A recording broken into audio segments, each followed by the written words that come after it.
Aujourd'hui, je reçois Kat Janine. Je suis très heureuse d'avoir ce privilège parce que c'est vrai qu'on ne se connaît pas et j'ai entendu beaucoup de bien de vous.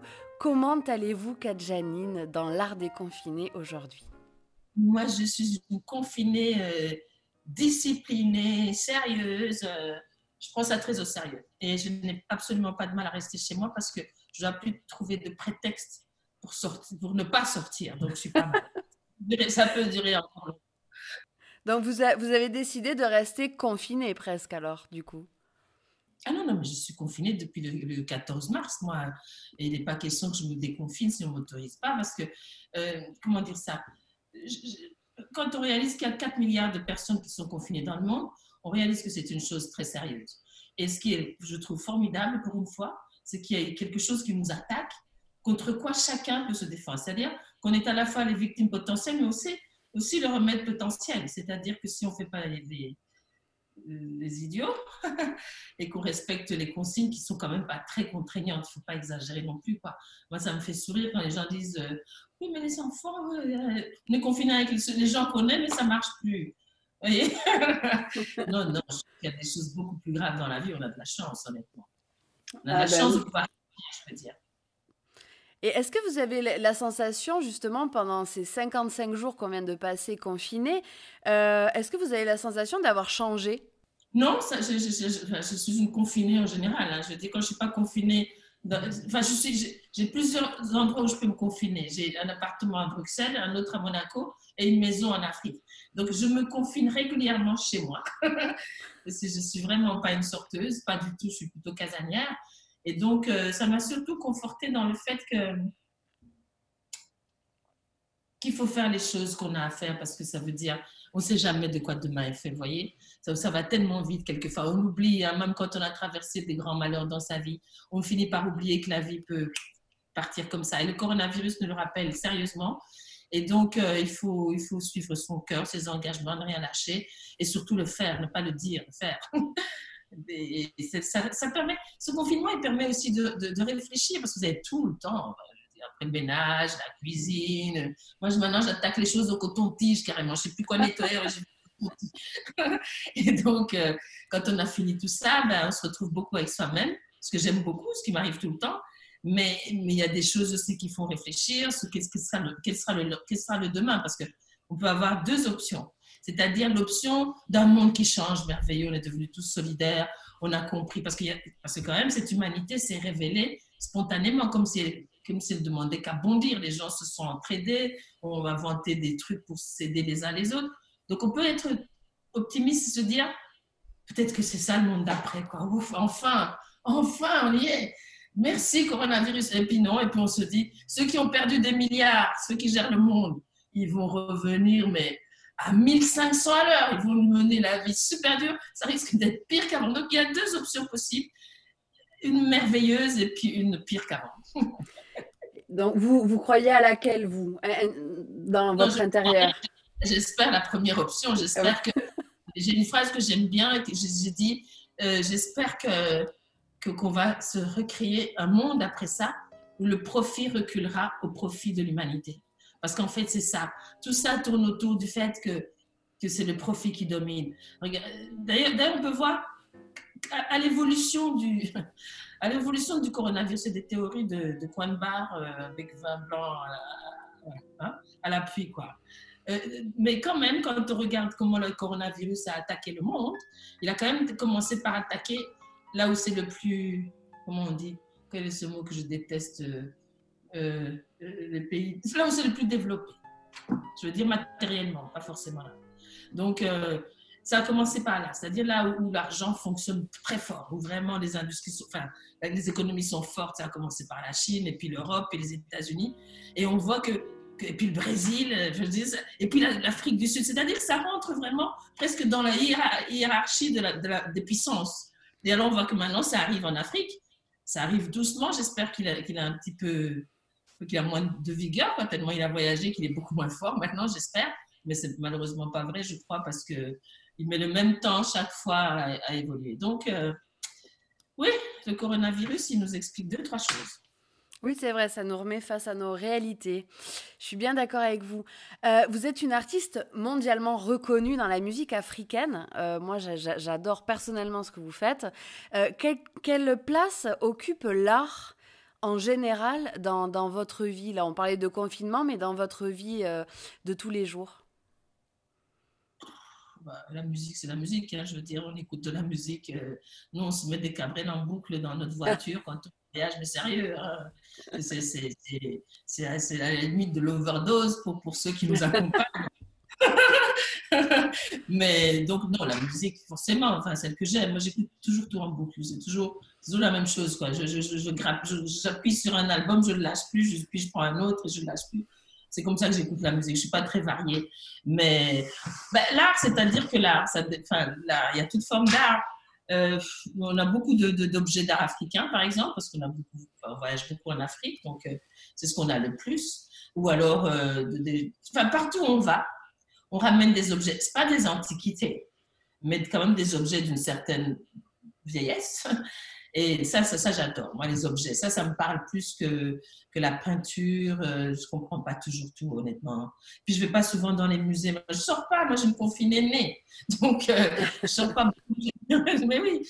Et surtout là, je prépare quand même une énorme installation sur le féminicide que je signe moi. Je veux dire, j'ai jamais fait ça avant, mais je me dis quand on sait tout faire quand on a de l'imagination en fait.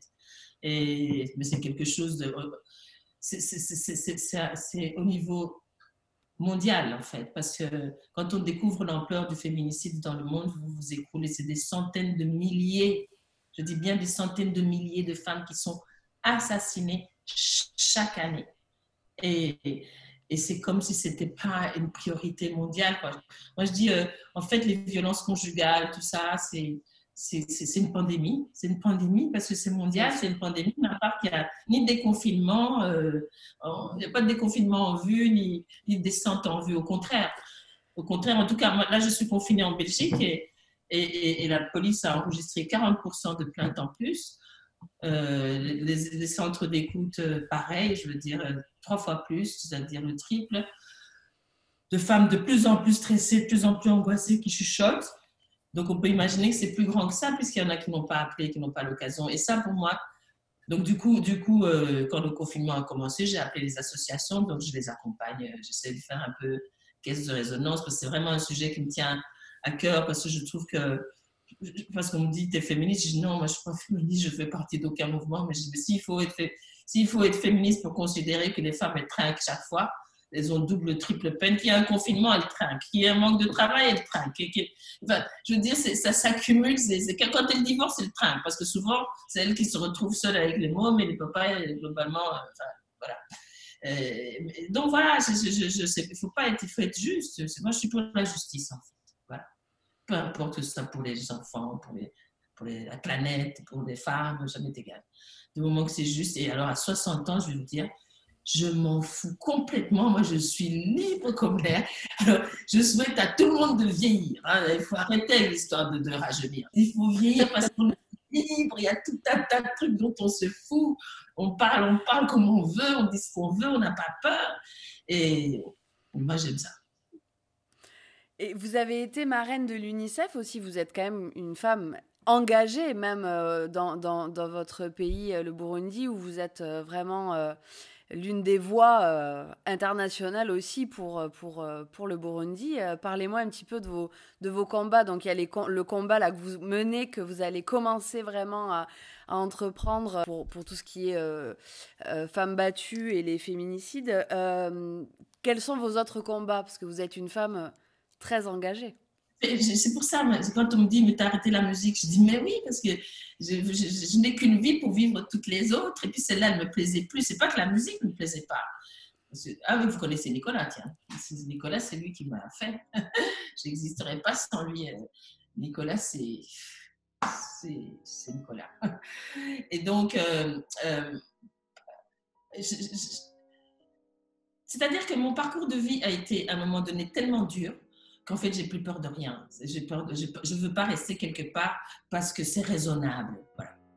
c'est raisonnable de rester là, regarde, ça marche bien, pourtant, c'est pas le moment d'arrêter. Mais je m'en fiche, je suis pas bien, ça m'est égal, je vais bien recommencer ailleurs, moi.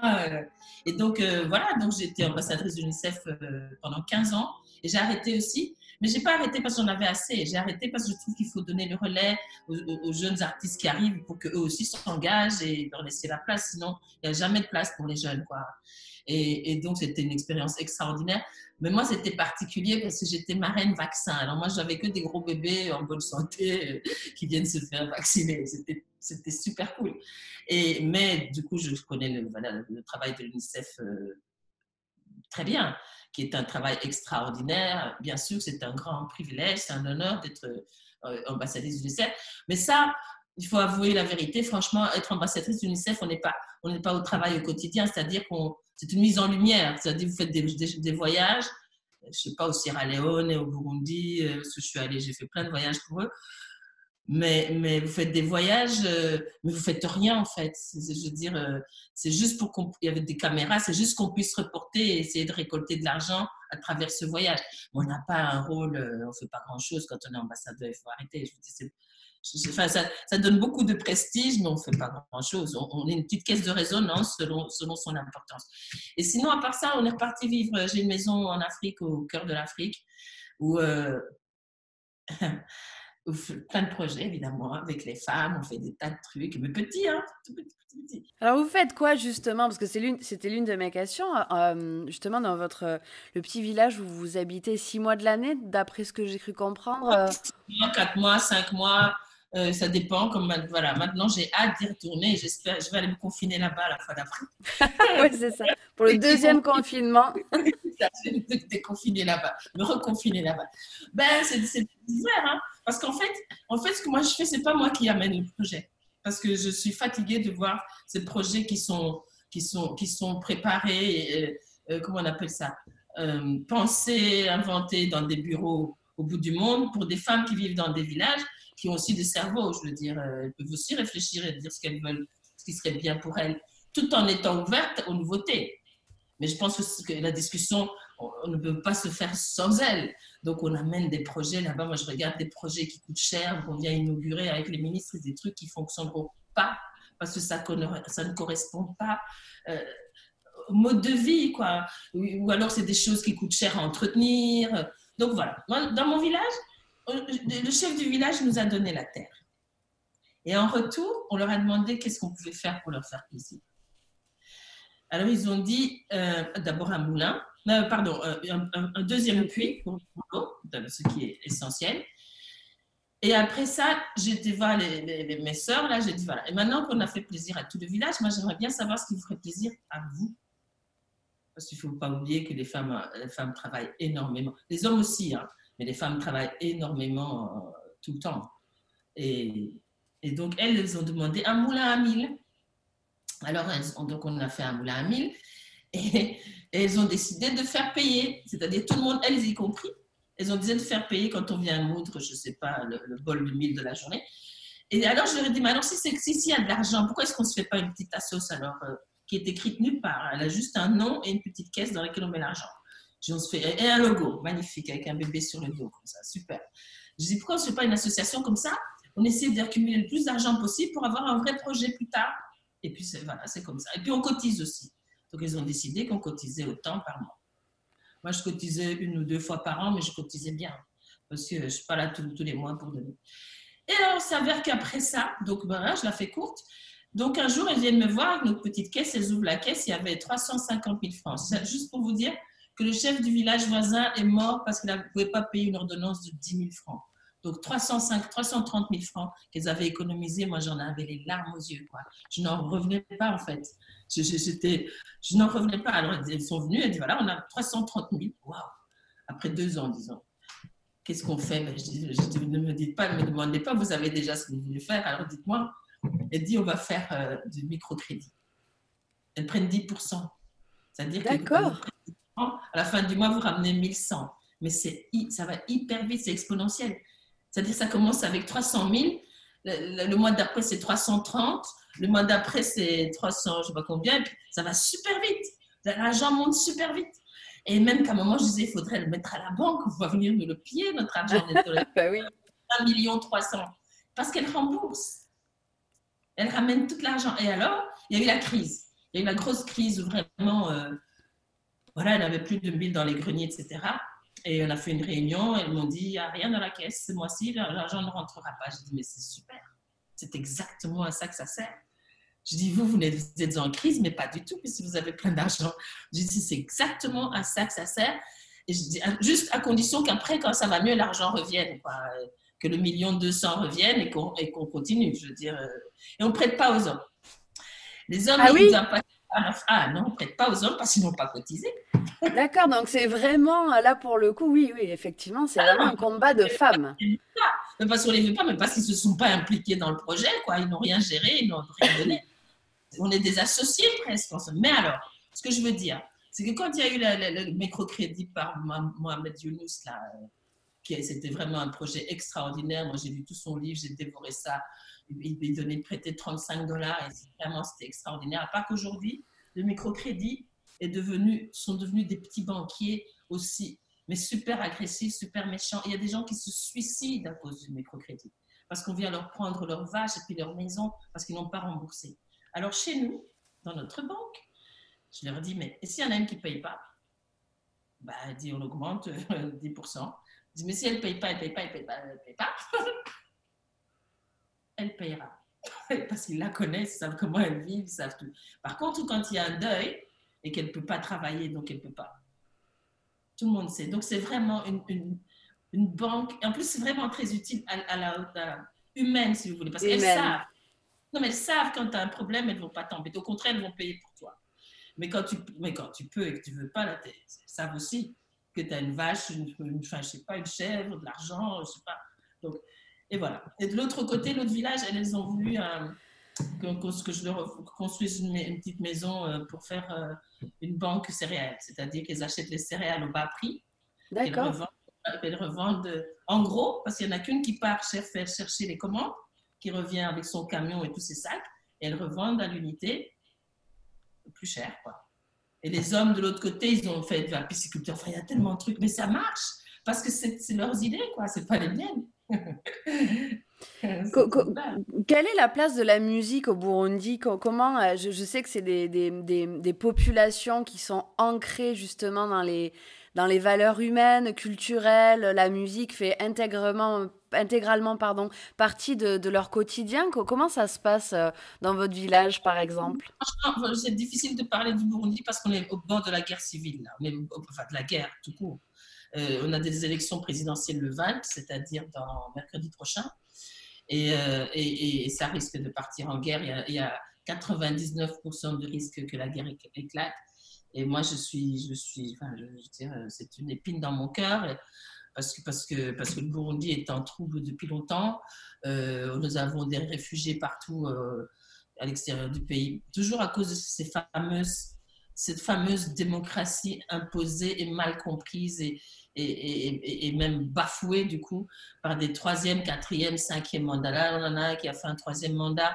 Les gens ont protesté il y a 5 ans, on a tiré sur la jeunesse à balles réelles, quoi. Donc, depuis ce jour-là, moi, je me suis levée et je ne m'assois pas, mais en attendant, c'est pas facile parce que l'opinion. Ouf, enfin, ceux qui sont supposés vous aider ne vous aident pas vraiment parce qu'il y a toujours. Pourtant, c'est un pays. Le Burundi souffre, je pense, d'être trop pauvre, c'est-à-dire il n'intéresse personne, quoi. Et tandis que d'autres pays comme le Congo à côté souffrent d'être trop riches, tout le monde vient d'exploiter le Congo. Donc, c'est toujours le fameux profit qui mène notre monde. Donc, le Burundi, la musique, oui, comme partout en Afrique, la musique, elle fait partie de la vie. Tout. Un baptême, c'est la musique. Un enterrement, c'est la musique. Enfin, la musique est dans toutes les. Indépendamment de la radio, et dans toutes les sphères, les moments de nos vies, quoi. Ils sont rythmés, accompagnés en tout cas par la musique. Mais sinon, moi je connais beaucoup de musiciens africains autres que burundais, parce que les Burundais ils ont fui. Hein, je veux dire, le pays n'a plus rien, il n'y a plus de devises, il n'y a plus de route, il y a pas. Ils ont dit que le coronavirus, de toute façon, c'est Dieu qui allait protéger le Burundi, donc on est bien là, on est mal parti. Et donc, ils sont en pleine campagne électorale, les gens sont entassés dans des stades, enfin, c'est une horreur. Donc, c'est un peu difficile de parler particulièrement du Burundi de façon aussi légère. Bien Enfin, même sûr. si c'est un métier qui n'est pas léger, contrairement à ce qu'on croit. Mais je connais plein de musiciens, je connais Salif Keita, tous les musiciens africains, les plus grands, les plus grands, les plus magnifiques. Et voilà, quoi, ça se passe Juste, bien. Et moi, j'ai une question qui ne fait pas partie des questions que je dois poser. Mais l'album sur l'Afrique, après. Ah, mais je peux la lui poser à lui après. Ok, en avant.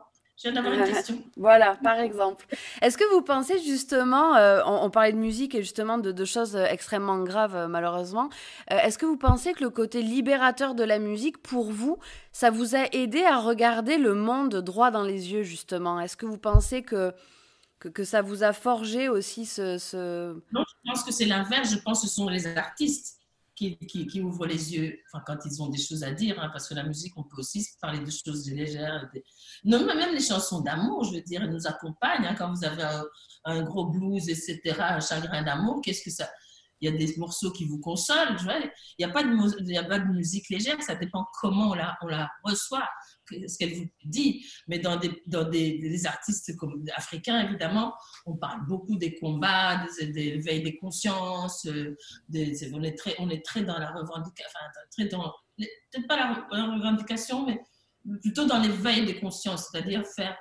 Parce que la musique, c'est un vecteur incroyable. Donc, et puis en plus, une chanson, on la retient par cœur. C'est comme une récitation, en fait. C'est-à-dire, le message passe d'autant plus que vous le chantez, même sans vous en apercevoir. Donc, il vous rentre dedans.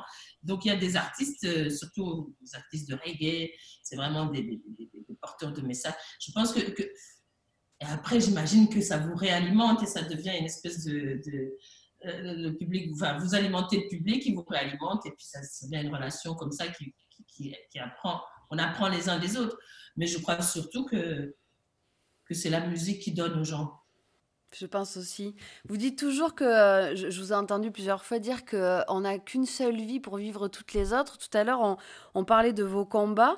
Mis à part vos combats, est-ce qu'il y a une vie que vous aimeriez vivre en particulier? Quelque chose qui vous fait rêver? Non, j'ai déjà été tellement gâtée. Je veux dire, moi j'ai rencontré un homme qui est mon mari qui a gagné le Paris-Dakar. Donc c'est le gars qui voyage dans le monde entier sans passer par la route nationale. Vous voyez ce que je veux dire? Donc on est allé de Ushuaïa jusqu'au Cap Nord en passant par l'Asie. On a traversé la 2500 km de la Chine de Pékin à Shanghai. On a fait presque tous les pays d'Afrique de l'Ouest en voiture et en totale autonomie. Voilà, j'ai une chance folle, quoi. Moi, je suis amoureuse des gens, en fait. Mais vraiment, les gens qui ont du temps, pas les gens pressés. Les gens où ça soit, vous arrivez, je ne sais pas, en Thaïlande, vous ne parlez pas un mot, vous asseyez à côté d'une femme qui fait à manger, vous vous retrouvez en train de discuter dans une langue qui n'existe pas, qui est juste l'humanité, quoi, c'est tout. Et on rigole, mais on rigole, on épluchant des oignons, je veux dire. Voilà, on sent qu'il y a une espèce de lien entre nous tous, quoi. Mais pour ça, il faut aller chez les gens qui ont le temps de voir les autres. Parce que comme on n'a pas le temps, tout le monde, alors le téléphone portable n'a rien arrangé, tout le monde a la tête dans le téléphone, quoi. Donc on est encore plus isolé des autres. Et c'est pour ça que ce confinement, il n'y a que les peuples qui peuvent changer les choses. Parce que ceux qui ont perdu des milliards, je vous assure, ils vont arriver, mais en Formule 1, quoi. Ils vont arriver à fond pour récupérer le milliard. Il n'y a que les peuples qui peuvent dire on en a marre de courir. On n'est pas obligé d'avoir essayé ça. On peut s'entraider entre nous. Pourquoi dans tout un immeuble où on est pauvre, on ne se dit pas voilà, on va mettre notre argent ensemble et aller faire les courses en gros, comme ça coûtera moins cher à tout le monde. Pourquoi est-ce que ceux qui sont au 5e ne font pas les devoirs et que ceux qui sont au rez-de-chaussée? Je veux dire, c'est des choses qu'on peut faire nous-mêmes, comme pendant le confinement, ils l'ont fait, les jeunes. Ils ont été ravitailler les vieux, ils avaient donné des repas dans la rue. Tout le monde l'a fait, donc c'est pas difficile à faire. C'est comme, non, après, chacun va retourner dans son salon, devant sa télé. Moi, je trouve ça triste. Parce que ceux qui le font, quand tu les entends parler, ils sont tellement heureux de le faire, quoi. Ça les remplit. On verra, hein. On en reparlera. Ah oui, c'est sûr. Justement, on parlait, en fait, on est tous dépendants d'une seule et même chose, c'est la planète. Quel est votre sentiment écologique en ce moment? Ben, la planète vient de nous parler, là, non? Elle vient de nous envoyer un message, mais comme il faut, quoi. La planète vient de nous enfermer tous chez nous. et en prélevant quelques-uns de nous au passage, vous voyez, mais en épargnant les enfants. Voilà. C'est une belle façon de. C'est vrai que c'est une belle façon de voir les choses. La planète, si on en arrive là, c'est parce qu'on le veut bien. Mais je ne comprends même pas comment est-ce qu'on puisse. Moi, je ne me dédouane pas. Hein. Je veux dire, voilà, j'ai des lumières allumées en plein jour. Parce que, et même avec ça, on ne me voit pas d'ailleurs. Si, très bien. Et donc, je fais partie de ces gens qui consomment. Je suis la pire des générations, en fait. C'est notre génération à nous qui a tout fichu en l'air, hein, d'une certaine façon, parce que tout s'est accéléré dans enfin, voilà, ma génération, quoi. C'est la génération de nos parents, elle n'en était pas là. Et quand on voit que la planète respire tout à coup, quand on voit que les animaux se rebaladent dans les villes, donc ça veut dire qu'ils n'étaient pas loin. C'est un peu comme l'humanité en nous. La solidarité n'était pas loin. Mais les animaux non plus n'étaient pas loin. Ils ne demandaient qu'à reprendre leur place. Et si l'homme s'imagine qu'il va tuer la planète sans se tuer, ben, il se trompe, parce que je pense que c'est l'animal le plus fragile de la planète. Quand il fait froid, il meurt. Quand il fait chaud, il meurt. Enfin, il est super fragile, je veux dire. Alors qu'il y a des ours qui habitent là-haut. Enfin, voilà. Donc, je veux simplement dire que la planète, nous, on le voit parce qu'on voyage. Vous savez, quand il y a un problème de récolte, il n'y a qu'une seule récolte là où je vis par an, parce qu'il y a une seule saison des pluies. Quand il y a un problème, ça arrive de plus en plus souvent, et que les villageois vous disent que la récolte n'était pas bonne parce que quelque chose a changé dans le ciel. Ça, voilà quoi, ils ne savent pas pourquoi, mais ce qui a changé dans le ciel, c'est notre façon de vivre, quoi. Bien sûr. On vit vraiment comme des... Enfin, la Terre a tourné avant l'homme et elle retournera toujours après l'homme, c'est ça. Et je lui souhaite vraiment qu'elle tourne bien après nous.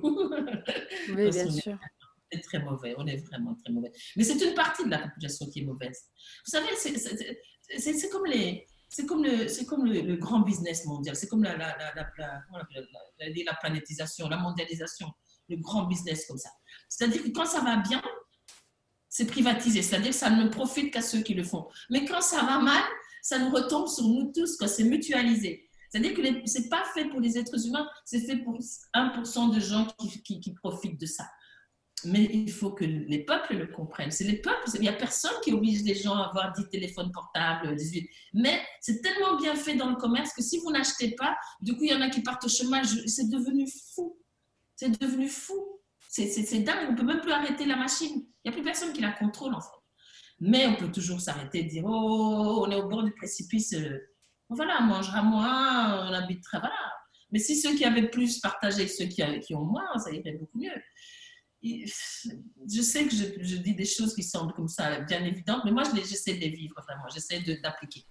J'essaie de quitter la théorie et d'aller dans la pratique autant que faire se peut. Et c'est agréable. Mais oui, je pense qu'il faudrait tous le faire, effectivement.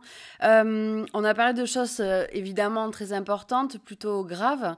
On va essayer de partir sur une petite légèreté. Vous avez été membre du 71e Festival de Cannes. Vous avez donc touché le cinéma des bouts des doigts. Alors, qu'est-ce qu'on ressent, Kadjanine, quand on est invité à être juré du Festival de Cannes? Je n'y ai pas cru. Je pense que c'est une blague d'abord. Je dis pourquoi moi je ne fais plus rien depuis 20 ans. Je dis, voilà, ils sont venus me sortir de la naphtaline, où j'étais tranquille.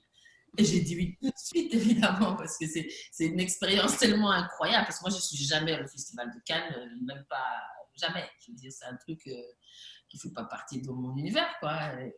Et donc, d'abord, il y a le côté vraiment Festival de Cannes. Le jury, c'est le jury. C'est-à-dire que quand on chuchote jury, ça dégage. Ça dégage. Il suffit de dire jury. Garde du corps, voiture privée, chauffeur, fagnon sur la voiture. Non, c'est ça. Ça, c'est le côté rigolo parce que voilà, ça, c'est très chouette. Et puis alors, on est comme des coqs en pâte, mais contrairement à ce qu'on croit, c'est quand même très fatigant parce qu'il y a 21 films à voir, qu'on doit voir du début à la fin. C'est-à-dire, même si un film ne vous plaît pas, vous devez aller jusqu'au bout par honnêteté. Parce que peut-être que l'intrigue au bout va vous... Vous voyez, Oui, si bien vous sûr. savez pas, vous allez tirer par la fin du film et dire « Waouh !» et que tout s'explique du coup. Ouais, donc, puis même, c'est une question d'honnêteté, on est obligé. Alors, ce qu'on avait décidé, donc ma présidente, c'était Kate Blanchett, qui est une de mes avec Meryl Streep. J'ai l'impression que c'est la fille de Meryl Streep. C'est vraiment le même genre de femme à tout point de vue, en tant qu'actrice, en tant que personne. Donc, c'était une belle rencontre. Maintenant, c'est ma sœur. J'ai gagné une sœur blonde, mais c'est ma sœur quand même. Et donc, la première chose qu'elle nous a dit, elle a dit, moi, ce que j'aimerais, c'est qu'on essaie de voir les films tous ensemble, autant que faire se peut, parce qu'il y en a qui ont aussi des soirées de sponsors, parce qu'ils représentent des marques, mais vraiment essayer qu'on regarde tous le même film en même temps, et qu'après, on va dans notre salon derrière, et on peut déjà un petit peu se débriefer, parce que pour ne pas oublier, en fait, parce qu'après 20, enfin, je veux dire, si vous débriefez à la fin, vous ne vous souvenez plus des films d'avant, quoi. Et donc ça, c'était chouette. La deuxième chose, c'est qu'on a décidé qu'on ne jugerait que par le sentiment, qu'on devienne un public lambda.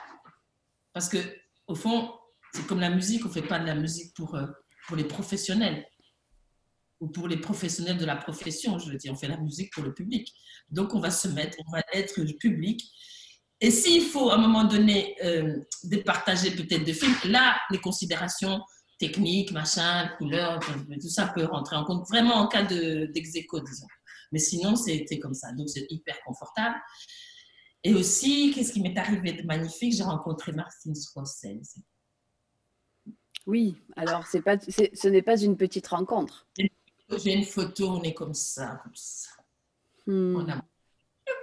Donc ça, c'est une belle rencontre. J'ai rencontré Kate Blanchett, j'ai rencontré Benito, que j'adore aussi. Benito, comment il s'appelle ce beau gosse-là? Il était président du jury, d'un autre jury. Donc j'ai rencontré des gens magnifiques. Je ne suis pas beaucoup sortie parce qu'on n'a pas beaucoup de temps, hein, honnêtement. Il y a quelques soirées organisées par le festival où nous sommes invités le jury est invité. Mais on ne reste jamais très tard parce qu'on aille se coucher. Il y a des films qui passaient à 8h, d'autres à 22h. Et c'était une expérience. Donc, franchement, j'ai vécu 15 jours comme dans un rêve. Et alors, comme des choses sérieuses ne sont jamais bien loin en ce qui me concerne, même dans la légèreté, j'ai accueilli au pied des marches les 16 actrices femmes qui avaient écrit ce manifeste « Noir n'est pas mon métier », qui disent que, voilà, noir n'est pas mon métier. Quand elles se présentent à un casting d'avocats, on leur dit « ben non, c'est pas pour toi ». Enfin, donc, les vrais rôles pour les Noirs, c'est des femmes de ménage, avec tout le respect que j'ai pour ce métier, pour l'avoir pratiqué d'ailleurs. Mais c'est ce cliché de la femme, ou alors des trucs très, très sexuels, voilà, c'est des tigresses, elles sont des fantasmes sur les femmes noires. Et donc, je les ai accueillies au des marches quand elles sont venues manifester. On a levé le poing, enfin, tout ça, c'était magique. Mais alors, j'ai vécu aussi un autre moment très fort, c'est avec de nouveau des femmes, parce que le festival 2018, c'était vraiment le festival des inégalités, des harcèlements, des machins. La femme était vraiment très présente. Donc, c'était en plein MeToo. Et donc, on a fait aussi une entrée avec 71 ou 73 réalisatrices.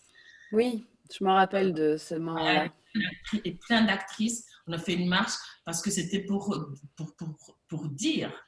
dire un truc incroyable, c'est que je crois que depuis que le Festival de Cannes existe, ils ont nominé donc 71 ou 73 femmes contre 1200 hommes, enfin, je sais pas, un chiffre immense. Donc après, on va vous dire que vous êtes féministe, mais non, c'est pas être féministe que de dire que les femmes savent faire des beaux films aussi, et que forcément, s'ils ne sont pas représentés dans les festivals, elles auront plus de mal à avoir des budgets. Donc, c'est-à-dire c'est de nouveau une spirale infinie, quoi. On ne leur donne pas de budget parce qu'elles ne sont pas nominées, mais elles ne sont pas nominées parce qu'elles ne font pas beaucoup de films. Enfin bref. C'était très chouette, à tout point de vue. Très, très chouette. Ça avait l'air en tout cas, vu votre enthousiasme. Qu'est-ce que vous avez... donc là, on parlait de cinéma, mais par rapport à votre carrière musicale, quels sont vos magnifiques souvenirs et peut-être un souvenir un peu moins bon dans votre carrière, dans le monde musical? C'est pour ça qu'il est difficile de comprendre que j'ai arrêté la musique, en fait. Moi, j'ai fait que des rencontres magnifiques. J'ai fait un duo avec Montserrat Caballé. C'est quand même assez inattendu. J'ai fait des duos super. J'ai fait des tournées magnifiques en Afrique, ailleurs, au Canada. Non, j'ai que des bons souvenirs. Moi, j'ai vécu que des bons... D'abord, si je peux parler de mes plus grands moments dans la musique, ce sont mes musiciens. C'était ma famille. Parce que les gens disent, oui, mais ça ne te manque pas, les paillettes, ça ne te manque pas. Je dis, non, ça ne me manque pas parce que je ne fréquentais pas les paillettes. Donc, je ne veux pas manquer de quelque chose que je ne connaissais pas. Moi, ce qui m'intéresse, c'était mes musiciens, voilà, on avait un des groupes, même pour eux, je pense que, pardon, Monsieur Cabrel, mais même pour Nicolas, je pense que c'était son meilleur groupe. Non, sérieux, on avait un groupe extraordinaire, mais vraiment, hein, donc ça, c'était magique. Et c'est pour ça d'ailleurs que je préférais les tourner en car qu'en avion, parce qu'en car, on était tout le temps, en car couchette, on était tout le temps ensemble, donc on était tout le temps dans le bus, c'était notre maison, voilà. Non, j'ai pas de mauvais souvenirs, aucun, rien de, non. Et qu'est-ce que vous pourriez donner comme conseil artistique et humain, d'ailleurs, parce que vous êtes très humaine, aux personnes déracinées qui arrivent en France et qui veulent justement faire partie de ce monde musical? Même quand on vient pas de loin, c'est pas facile. Alors, si on vient de loin, qu'on doit trouver ses marques. Mais je pense que il n'y a personne qui a la réponse à cette question. Dans la mesure où déjà, quel genre de musique, quel genre de... Voilà. Il y a personne. C'est comme tout ce qu'on fait dans la vie. C'est une question de rencontre, en fait. C'est du bol en général, franchement. Après, ça devient construit. Quand on l'a fait, on peut remonter en arrière pour expliquer comment ça s'est fait. Non. En général, ça démarre sans vous. Et c'est ça qui est magnifique, mais c'est valable pour tout. Hein. On peut avoir un diplôme de médecin et ne jamais être un grand professeur qui dirige une grande clinique. Je veux dire, c'est une question de rencontre, de chance. Il faut qu'il y ait plein de petites mains qui vous fassent la courte échelle tout le temps pour y arriver, quoi. Et mais ça, c'est pas vous qui décidez. Il faut juste être... Parce que quand on me dit, un jour, quelqu'un me dit, oui, mais vous dites, madame, on a fait une discussion, je ne sais pas sur quoi, il me dit, madame, vous êtes avocate? Je dis, non, moi j'ai un double master en faculté d'adaptation. Donc, il faut savoir. Si vous avez celui-là, c'est le plus grand des diplômes, parce que vous adaptez à tout. Parce que c'est ça la force des gens qui ont quitté leur pays natal et qui vivent ailleurs, qui vont dans une autre culture, ça vous oblige. Moi, la première fois qu'on m'a mis un artichaut dans une assiette, j'ai d'abord attendu de voir comment les autres faisaient, hein, parce que si vous ne savez pas, un artichaut, c'est juste que vous le regardez, vous ne savez pas ce que c'est, quoi. Et puis, personne ne devinera qu'il faut juste aller chercher le bout de la feuille. Vous voyez. Donc, que des choses comme ça aussi simples que vous devez apprendre au fur et à mesure. Et c'est un plus. Et le problème, c'est que ceux qui reçoivent des étrangers ne comprennent pas que ce que nous, on apprend en plus, eux ne prennent pas la peine de l'apprendre en nous. C'est dommage. Ça serait un plus pour eux aussi. C'est vrai, l'échange se ferait enfin. Est-ce que vous auriez une question à poser à un artiste, Kadjanine? Quelle serait votre question pour un artiste? Une question à poser, parce que mon mari et moi, on se la pose. Vraiment, parce que sérieusement, c'est tout à fait un hasard que je sois dans cette émission avec sa fille. Le dernier album, il parle de villages qui s'éloignent, etc. African Tour. Alors, voilà. Est-ce qu'il est allé en Afrique? Parce qu'on ne peut pas parler de l'Afrique comme en l'ayant lu dans les livres. Je ne peux pas croire une chose pareille. Est-ce que, Monsieur Cabrel, êtes-vous allé en Afrique? Et où? D'accord. La réponse dans le prochain épisode, dans l'un des prochains épisodes de l'Art déconfiné. Va falloir attendre, Kadjanine, pour avoir votre réponse. En tout cas, ce fut un réel plaisir de vous rencontrer. On a des personnes en commun qui m'avaient dit beaucoup de bien de vous et je suis très heureuse de vous avoir découverte aujourd'hui en tant qu'être humain, moi qui connaissais déjà vos morceaux et qui les écoute assez fréquemment. Je vous remercie d'avoir partagé ce moment avec moi. C'est beau ce que vous faites, c'est une bonne idée. Hein. Merci. C'est vraiment une bonne idée. Bravo, vous êtes dans un décor plus joli que le mien.